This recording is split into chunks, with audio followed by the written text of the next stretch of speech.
नमस्कार। आकाशवाणी से प्रस्तुत है समाचार प्रभात।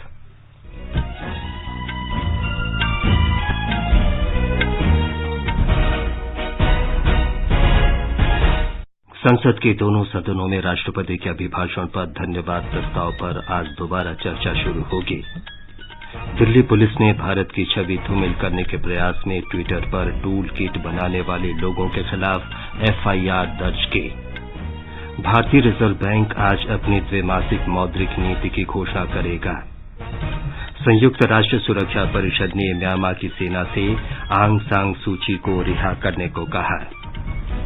एशिया की सबसे बड़ी प्रदर्शनी एयरो इंडिया का आज बेंगलुरु में समापन और क्रिकेट में भारत और इंग्लैंड के बीच पहला टेस्ट मैच आज से चेन्नई में।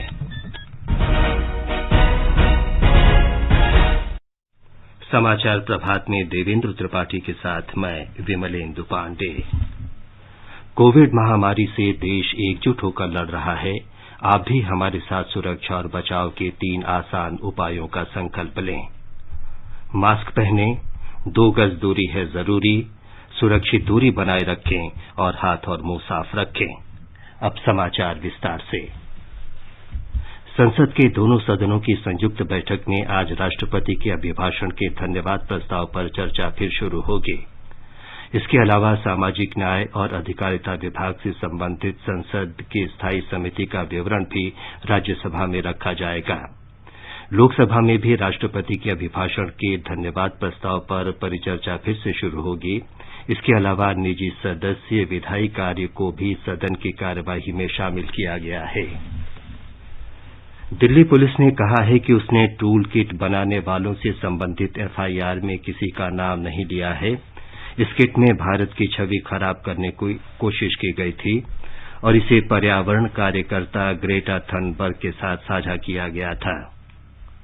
पत्रकारों से बातचीत में दिल्ली पुलिस के विशेष आयुक्त प्रवीर रंजन ने कहा कि प्राथमिकी दर्ज की गई है और मामले की जांच की जा रही है। भारत की संसद ने कृषि कानून पारित किए थे जिन पर करीब 20 वर्षों से विचार विमर्श और बहस होती रही है। सरकार ने इन कानूनों को लेकर व्यक्त की गई चिंताओं का समाधान करने के प्रयास किए और शीर्ष मंत्रियों ने 11 दौर की बातचीत में हिस्सा लिया। उच्चतम न्यायालय ने कृषि कानूनों पर विचार के लिए विशेषज्ञ समिति का गठन किया था और अगले आदेश तक इन कानूनों पर रोक लगाने की आवश्यकता बताई थी। सरकार ने स्वयं 18 महीने तक इन कानूनों को स्थगित रखने का प्रस्ताव दिया ताकि गतिरोध समाप्त किया जा सके। भारत के प्रधानमंत्री ने इस प्रस्ताव को बार बार दोहराया है। हमारे संवाददाता ने खबर दी है कि टूल किट मामले में भारत के खिलाफ अभियान में अनेक लोग शामिल हैं। ग्रेटा द्वारा गलती से साझा किए गए दस्तावेज से पता चलता है कि रिहाना और अन्य कुछ लोगों द्वारा किए गए ट्वीट ऑर्गेनिक नहीं है बल्कि भारत की छवि को खराब करने की एक योजना है। सोशल मीडिया पर साझा किए गए टूल किट में उल्लिखित वाक्य और शब्द कॉपी किया गया था। इस दस्तावेज को खालिस्तान समर्थक मो धालीवाल ने बनाया है। इस भारत विरोधी एजेंडा का तीनों कृषि कानूनों से कोई लेना देना नहीं है। दस्तावेजों में भारतीय दूतावासों और अन्य ऐसे कार्यालयों में आक्रमण करने की योजना थी। इस दस्तावेज में उन मुद्दों को उठाने की बात कही गई है जो खेती या कृषि कानूनों से बिल्कुल भी जुड़े नहीं हैं। इसके पीछे वो लोग हैं जो आर्थिक, सामाजिक और सांस्कृतिक रूप से भारत के खिलाफ युद्ध छेड़ना चाहते हैं। इस दस्तावेज के पीछे जो लोग हैं उनके इरादे लोगों के सामने आ गए हैं। अनुपम मिश्र, आकाशवाणी समाचार, दिल्ली। भारतीय जनता पार्टी ने कुछ विदेशी हस्तियों के प्रदर्शनकारी किसानों के प्रति समर्थन को देश में अस्थिरता पैदा करने का प्रयास बताया है। पार्टी ने कहा है कि भारतीय लोकतंत्र को विदेशी नागरिकों के प्रमाण पत्र की आवश्यकता नहीं है।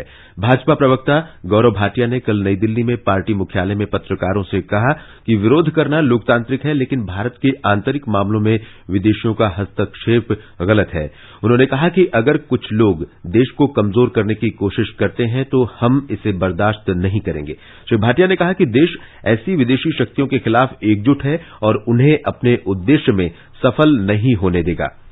उन्होंने कहा कि कांग्रेस और अन्य विपक्षी दलों को ये समझ लेना चाहिए कि उनका अस्तित्व भी तभी रहेगा जब भारत मजबूत रहेगा।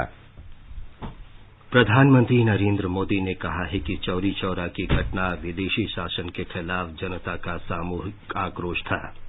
उत्तर प्रदेश के गोरखपुर में कल चौरी चौरा शताब्दी समारोह का उद्घाटन करते हुए श्री मोदी ने कहा कि चौरी चौरा के शहीदों को इतिहास में भले ही उचित स्थान न मिला हो, लेकिन उनका बलिदान अमर रहेगा।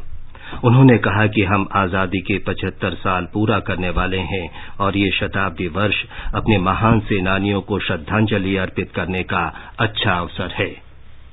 सामूहिकता के जिस शक्ति ने गुलामी की बेड़ियों को तोड़ा था, वही शक्ति भारत को दुनिया की बड़ी ताकत भी बनाएगी। सामूहिकता की यही शक्ति आत्मनिर्भर भारत अभियान का मूलभूत आधार है। इस देश को 130 करोड़ देशवासियों के लिए भी आत्मनिर्भर बना रहे हैं और पूरे वैश्विक परिवार की भलाई के लिए भी। आप कल्पना करिए, इस कोरोना काल में जब भारत ने 150 से ज्यादा देशों के नागरिकों की मदद के लिए जरूरी दवाइयां भेजी, जब भारत मानव जीवन की रक्षा को ध्यान में रखते हुए दुनिया भर को वैक्सीन पहुंचा रहा है, तो हमारे स्वतंत्रता सेनानियों को जहां भी उनकी आत्मा होगी जरूर गर्व महसूस होता होगा। प्रधानमंत्री ने कहा कि चौरी चौरा की घटना को शताब्दी समारोह के रूप में मनाया जाना उत्तर प्रदेश सरकार की सराहनीय पहल है। प्रधानमंत्री ने इस अवसर पर एक डाक टिकट भी जारी किया। उन्होंने कहा कि महामारी की वजह से उत्पन्न चुनौतियों के बावजूद कृषि क्षेत्र का विस्तार हुआ है और किसानों ने उत्पादन का नया कीर्तिमान बनाया है। हमारे देश की प्रगति का सबसे बड़ा आधार हमारा किसान भी रहा है। चौरी चौरा के संग्राम में तो किसानों की बहुत बड़ी भूमिका थी। किसान आगे बढ़ेंगे, आत्मनिर्भर बने, इसके लिए पिछले 6 सालों में किसानों के लिए लगातार प्रयास किए गए हैं। इसका परिणाम देश ने कोरोना काल में देखा भी है। महामारी की चुनौतियों के बीच भी हमारा कृषि क्षेत्र मजबूती से आगे बढ़ा और किसानों ने रिकॉर्ड उत्पादन करके दिखाया। हमारा किसान अगर और सशक्त होगा तो कृषि क्षेत्र में ये प्रगति और तेज होगी। रेल मंत्री पीयूष गोयल ने कहा है कि आम बजट 2021 रेलवे के लिए ऐतिहासिक रहा है। इसमें भारतीय रेलवे में बुनियादी ढांचा परियोजनाओं पर ध्यान केंद्रित किया गया है। एक वर्चुअल संवाददाता सम्मेलन में श्री गोयल ने कहा कि भारतीय रेल के लिए बजट में उच्चतम निर्धारण अर्थव्यवस्था को पुनर्जीवित करने और भारतीय रेलवे को आत्मनिर्भर भारत की ओर ले जाने के लिए एक बड़े उत्प्रेरक के रूप में काम करेगा। उन्होंने कहा कि भारतीय रेल 2023 तक 100% विद्युतीकरण प्राप्त करने, 2030 तक जीरो कार्बन उत्सर्जन नेटवर्क, रेलवे का आधुनिकीकरण, टिकट बुकिंग में आसानी और ऑनलाइन माल सेवाओं जैसी बड़ी योजनाओं पर आगे बढ़ रहा है। श्री गोयल ने कहा कि भारतीय रेल भविष्य के लिए नेटवर्क तैयार करने के करीब है। एक सवाल का जवाब देते हुए उन्होंने कहा कि कोविड की स्थिति पर नजर रखी जा रही है और सामान्य ट्रेन सेवाओं को संबद्ध रूप से परामर्श से तय किया जा रहा है। उन्होंने कहा, टीकाकरण अभियान ने गति पकड़ी है, लेकिन फिर भी सावधानी और रोकथाम का पालन करने की आवश्यकता है। श्री गोयल ने कहा कि अब नई परियोजनाओं की घोषणा करने के बजाय परियोजनाओं को पूरा करने पर ध्यान केंद्रित किया गया है। देश में कोविड टीका लगवाने वालों की संख्या 45,93,000 से अधिक हो गई है। स्वास्थ्य सचिव राजेश भूषण ने कल बताया कि देश में निजी क्षेत्र के 1,239 और सार्वजनिक क्षेत्र के 5,912 स्वास्थ्य केंद्रों पर टीकाकरण किया जा रहा है। वैक्सीनेशन करने में हमारा देश विश्व में सबसे तेजी से वैक्सीनेशन करने वाला देश था। पहले 4 मिलियन वैक्सीनेशन करने में हमें 18 दिन लगे हैं। ये विश्व का सबसे कम समय है। 97% of the people were satisfied with overall vaccination experience. अभी तक हमने 43,91,826 हेल्थ केयर वर्कर्स को वैक्सीनेट किया है, which is 45% of the universe. Shri Bhushan ने कहा कि इस समय इलाज करा रहे मरीजों की संख्या 1,60,000 से कम है, जबकि कोविड से स्वस्थ होने की दर 97.13% हो गई है। श्री भूषण ने कहा कि रोजाना संक्रमित हो रहे लोगों की संख्या भी निरंतर कम हो रही है और दैनिक मृत्यु के आंकड़े भी लगातार घट रहे हैं। तीसरे राष्ट्रीय सेरो सर्वे के बारे में भारतीय आयुर्विज्ञान अनुसंधान परिषद के महासचिव डॉ बलराम भार्गव ने कहा कि 17 दिसंबर से 8 जनवरी तक सर्वेक्षण में शामिल 21.5% लोगों में एंटीबॉडीज मिली हैं। उन्होंने कहा कि शहरी झुग्गी बस्तियों में 31.7%, अन्य शहरी इलाकों में 26.2% और ग्रामीण क्षेत्रों में 19.1% लोगों में एंटीबॉडीज मिली। बिहार में अब तक 3,11,475 लोगों को टीका लगाया जा चुका है। पिछले 24 घंटों के दौरान 47,209 स्वास्थ्य कर्मियों को कोविड-19 का टीका लगाया गया। राज्य के किसी भी क्षेत्र से अब तक प्रतिकूल प्रभाव के बारे में कोई जानकारी नहीं मिली है। हमारे संवाददाता ने बताया कि स्वास्थ्य कर्मियों के लिए जारी टीकाकरण अभियान का आज अंतिम दिन है। दूसरे चरण में फ्रंट लाइन कर्मियों का टीकाकरण कल से शुरू होगा। 2 लाख से अधिक लोगों ने इस चरण के लिए अब तक रजिस्ट्रेशन कराया है। स्वास्थ्य मंत्री मंगल पांडे ने बताया कि जो लोग टीकाकरण कराने से छूट गए हैं, उन्हें आम लोगों के साथ टीका लगाया जाएगा। इस बीच कोरोना मरीजों के स्वस्थ होने की दर 99.04% हो गई है, जो राष्ट्रीय दर से 1.91% अधिक है। 2,58,556 मरीज कोरोना संक्रमण से मुक्त हो चुके हैं। सक्रिय मामलों की संख्या में तेजी से कमी हो रही है। इस समय विभिन्न अस्पतालों में केवल 999 रोगियों का इलाज चल रहा है। राज्य के 18 जिलों में कोरोना का कोई नया मामला सामने नहीं आया है। 2,13,00,000 से अधिक कोरोना जांच अब तक किए जा चुके हैं। आकाशवाणी समाचार के लिए पटना से कृष्ण कुमार लाल। गुजरात में कल 275 नए मरीजों में कोविड-19 संक्रमण की पुष्टि हुई। राज्य के स्वास्थ्य विभाग के अनुसार स्वस्थ होने की दर बढ़कर 97.26% हो गई है। ब्यौरा हमारे संवाददाता से। गुजरात में कोविड-19 संक्रमण के मामलों में लगातार कमी के चलते अब राज्य में सक्रिय मामलों की संख्या अब तक सामने आए कुल मामलों की संख्या के 1.06% रह गई है। राज्य में अब 2,800 सक्रिय मामले हैं, जिसमें से 27 मरीजों को वेंटिलेटर पर रखा गया है। राज्य में पिछले 24 घंटों में 430 मरीजों को ठीक होने के साथ अस्पतालों से छुट्टी दी गई। कल सबसे अधिक 80 नए मामले वडोदरा में दर्ज हुए, जबकि अहमदाबाद में 48 नए मामले सामने आए। इस बीच राज्य में कल 1,268 टीकाकरण केंद्रों द्वारा 33,642 लोगों को कोविड-19 के खिलाफ टीके लगाए गए। इसके साथ ही राज्य में अब तक टीके लगाने वाले लोगों की संख्या 4,53,161 हो चुकी है। योगेश पंड्या, आकाशवाणी समाचार, अहमदाबाद। महाराष्ट्र में कल कोविड के 2,736 नए रोगियों की पुष्टि हुई। राज्य के जन स्वास्थ्य विभाग के अनुसार कोविड संक्रमण से 46 और लोगों की मौत हो गई। इसके साथ ही मृतकों की संख्या 51,215 हो गई है। अब तक 19,38,674 मरीज ठीक हो चुके हैं। वर्तमान में उपचाराधीन रोगियों की संख्या 34,862 है। केंद्रीय सामाजिक न्याय और अधिकारिता राज्य मंत्री रामदास आठवले ने स्वास्थ्य और अग्रिम पंक्ति के कर्मियों से आग्रह किया है कि वे बिना किसी भय के कोविड का टीका लगवाएं। एक समारोह में पत्रकारों से बातचीत में उन्होंने कहा कि भारत में बना ये टीका सुरक्षित है और किसी को भी इस पर संदेह नहीं करना चाहिए। श्री आठवले ने कहा कि भारत सरकार ने इस साल के बजट में 35,000 करोड़ रुपए का प्रावधान किया है ताकि हर नागरिक को ये जीवन रक्षक टीका मिल सके। प्रधानमंत्री नरेंद्र मोदी ने कल दक्षिण अफ्रीका के राष्ट्रपति सिरिल रामाफोसा से कोविड महामारी से लड़ने के लिए घरेलू और अंतर्राष्ट्रीय उपायों पर बातचीत की। एक ट्वीट संदेश में श्री मोदी ने कहा कि दवाइयों और टीकों के उत्पादन की भारत की क्षमता से अफ्रीका में मित्र देशों सहित कई देशों के प्रयासों को प्रोत्साहन मिल रहा है। आगे बढ़ने से पहले एक नजर मुख्य समाचारों पर। संसद के दोनों सदनों में राष्ट्रपति के अभिभाषण पर धन्यवाद प्रस्ताव पर आज दोबारा चर्चा शुरू होगी। दिल्ली पुलिस ने भारत की छवि धूमिल करने के प्रयास ट्विटर पर टूल किट बनाने वाले लोगों के खिलाफ एफआईआर दर्ज की। भारतीय रिजर्व बैंक आज अपनी द्विमासिक मौद्रिक नीति की घोषणा करेगा। संयुक्त राष्ट्र सुरक्षा परिषद ने म्यांमा की सेना से आंग सान सू की को रिहा करने को कहा। एशिया के सबसे बड़े प्रदर्शन एयरो इंडिया का आज बेंगलुरु में समापन और क्रिकेट में भारत और इंग्लैंड के बीच पहला टेस्ट मैच आज से चेन्नई में।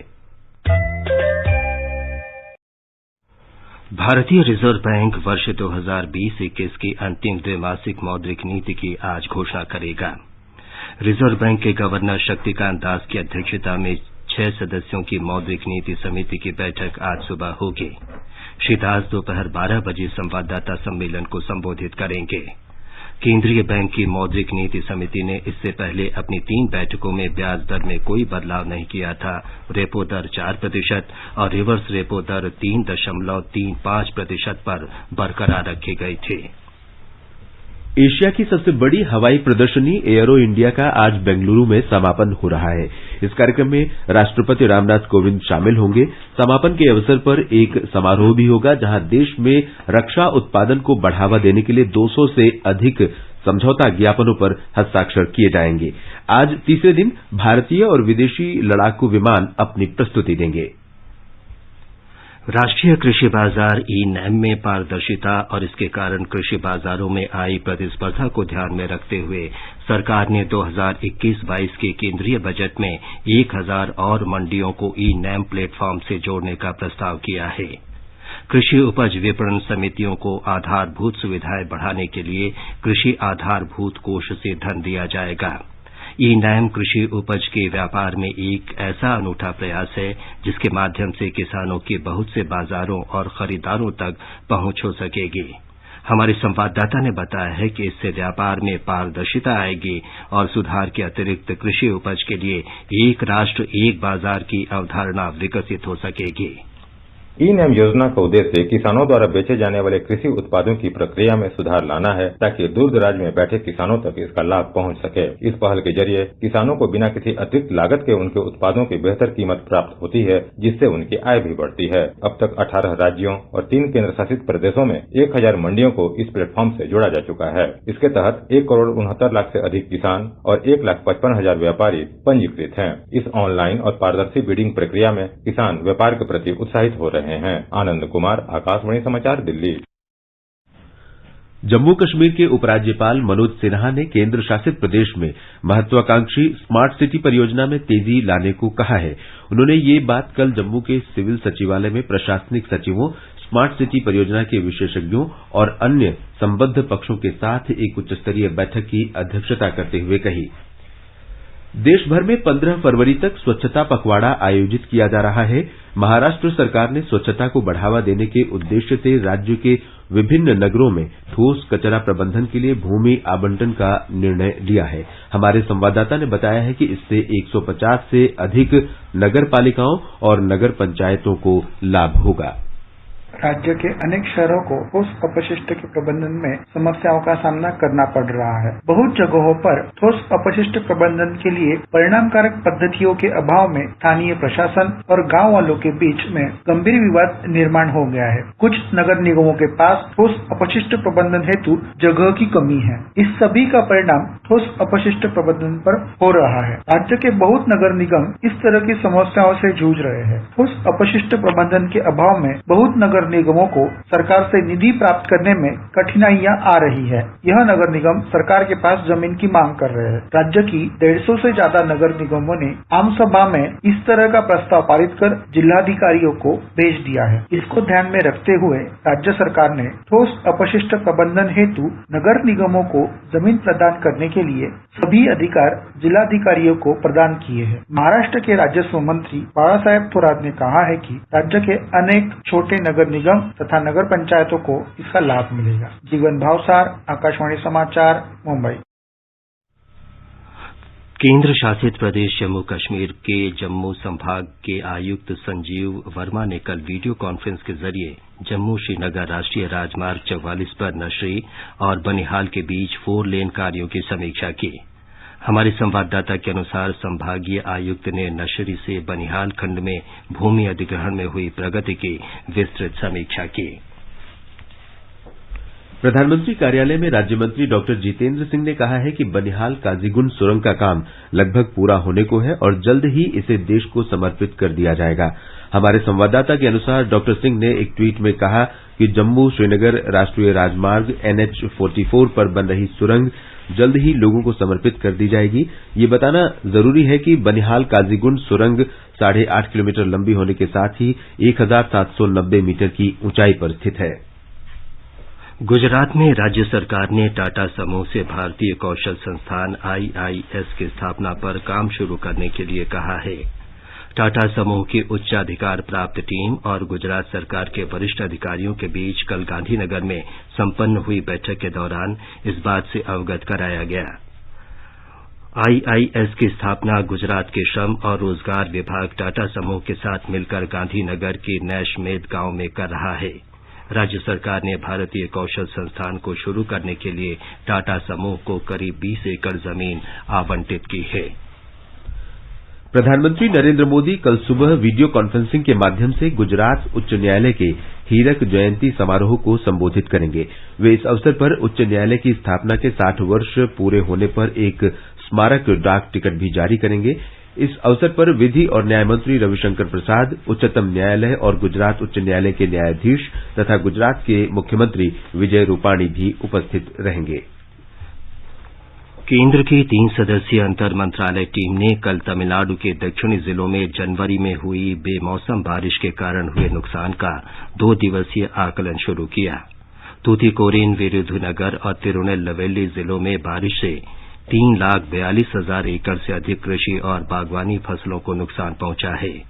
टीम ने अपने आकलन के पहले दिन प्रभावित इलाकों का दौरा किया।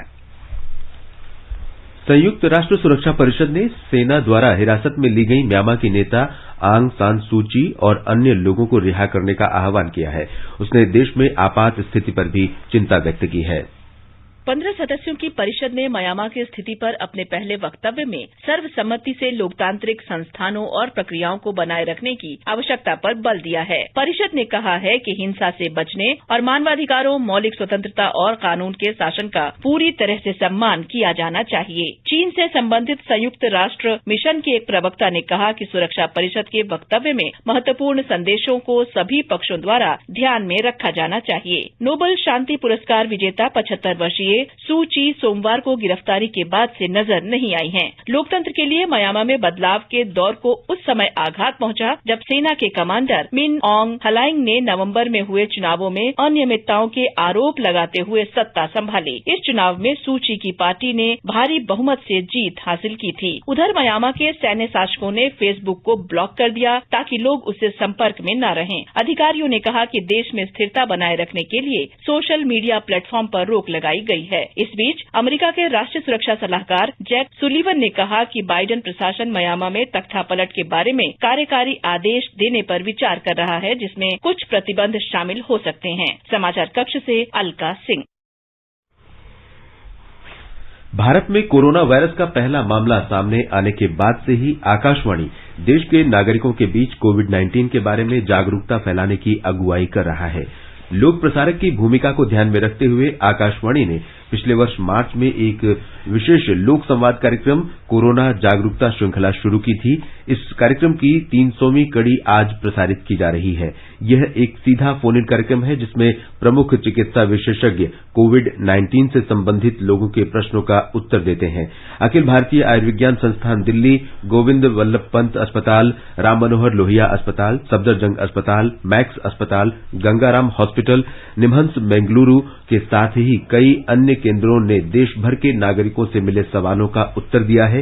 इस कार्यक्रम ने लॉकडाउन के दौरान और लॉकडाउन हटने के बाद कोरोना से संबंधित जानकारी और व्यवहार की जानकारी देने में महत्वपूर्ण भूमिका निभाई है। इस समय इस कार्यक्रम में वैक्सीनों के असर और उनके सुरक्षित होने से जुड़ी आशंकाओं का निराकरण किया जा रहा है। 45वां कोलकाता अंतर्राष्ट्रीय पुस्तक मेला इस वर्ष जुलाई में सॉल्ट लेक सेंट्रल पार्क मैदान में होगा। प्रकाशक और पुस्तक विक्रेता संघ ने घोषणा की है कि ये निर्णय पश्चिम बंगाल में आगामी विधानसभा चुनाव और बोर्ड की परीक्षाओं को ध्यान में रखकर किया गया है। इस वर्ष मेले की विषय वस्तु बांग्लादेश की स्वतंत्रता की 50वीं वर्षगांठ और बंगबंधु शेख मुजीबुर रहमान की जन्म शताब्दी है। पुस्तक मेले के दौरान नेताजी सुभाष चंद्र बोस की 125वीं जयंती और सत्यजीत रे की जन्म शताब्दी भी मनाई जाएगी। कोविड महामारी के कारण कोलकाता अंतर्राष्ट्रीय पुस्तक मेले को स्थगित कर दिया गया था। भारत और इंग्लैंड के बीच 4 टेस्ट मैचों की श्रृंखला का पहला मैच आज चेन्नई के एमए चिदम्बरम स्टेडियम में शुरू हो रहा है। भारतीय टीम का नेतृत्व विराट कोहली और इंग्लैंड की टीम का नेतृत्व जो रूट करेंगे। मैच आज सुबह 9:30 बजे से शुरू होगा। इसके साथ ही भारत में कोविड-19 संकट के बाद पहली बार अंतर्राष्ट्रीय क्रिकेट मैच की शुरुआत होगी। हिमाचल प्रदेश के ऊंचाई वाले कई इलाकों में पिछले 24 घंटों के दौरान भारी हिमपात हुआ है। राज्य के बाकी हिस्सों में बारिश हुई है।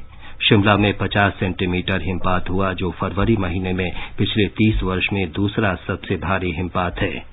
शिमला शहर को जोड़ने वाली कई सड़कें और राज्य के अन्य ऊंचाई वाले इलाके हिमपात के कारण बाधित हो गए हैं। मौसम विभाग के अनुसार आज मौसम साफ रहेगा।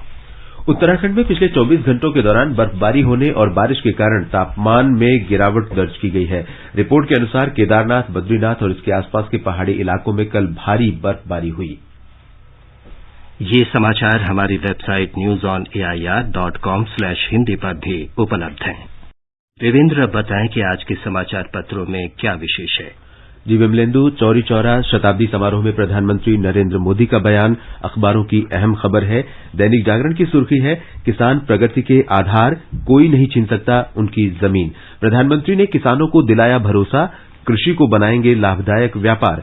1000 और मंडियों को ई-नैम प्लेटफॉर्म से जोड़ा जा रहा है। कोविड महामारी और टीकाकरण पर दैनिक भास्कर लिखता है कि दुनिया में कोरोना के नए मरीज 31% घटे, लेकिन मौत में सिर्फ 6% की कमी। उधर उम्मीद की तस्वीर शीर्षक से पत्र लिखता है कि इस्राइल में टीकाकरण शुरू होने के बाद बुजुर्ग मरीजों की संख्या 1/3 घटी।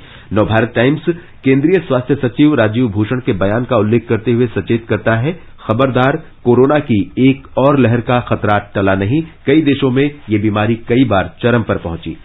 हॉट न्यूज शीर्षक से राजस्थान पत्रिका का कहना है कि अब पाकिस्तान पर ईरान की सर्जिकल स्ट्राइक, आतंकियों को कवर दे कई पाकिस्तानी फौजी भी ढेर।